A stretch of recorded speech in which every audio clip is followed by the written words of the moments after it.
সালা ওই পহেলা বৈশাখ এসে গেল, এখন পর্যন্ত দুটুকরো ইলিশের ব্যবস্থা করতে পারলাম না।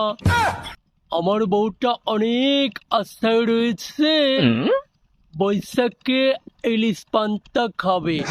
দেখি বাংলাদেশের আশেপাশে ঘুরঘুর করে দুটুকরো ইলিশ পাই কিনা।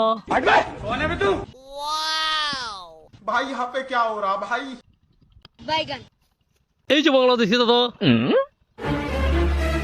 কিরে নরসুন্দর, কিরে নরসুন্দর, ইলিশ মাছ দেখছিস আর ওবে জিবির ভিতর লল করছে, তাই নি? এই শৈশব বয়স তোর গেল না নাকি? দাদা আপনি যেটাই বলুন না কেন কিচ্ছুটি মনে করবো না।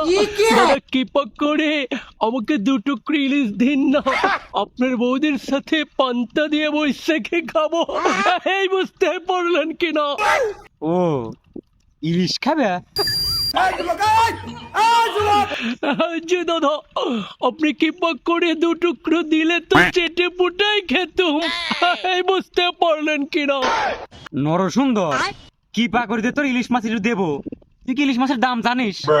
দামাদামি ছাড়ুন তো দাদা, ইস ইস কৃপা করে দিন না আমাকে দু পিস। ও হাতে ইলিশ মাছ দেখছো আর এখন পিরিচ্ছে পাচ্ছে। এই ইলিশ মাছ তো দূরে থাক, এই ইলিশ মাছের একখান কোথাও তুই পাবেননি। জানতিন বেটা শালা। বাংলাদেশের সালা বলে কি আমি একটা চুচাও পাবো না। আজকে সালা হেরে গেল, আমি জিতে গেলুম। এই যে এখানটাতে ইলিশটা ঘষাঘষি করেছে, দুটো চুচো রয়ে গিয়েছে। আমি এখন এটা চেটে পুটে খেয়ে ইলিশের স্বাদ মিটিয়ে নেব।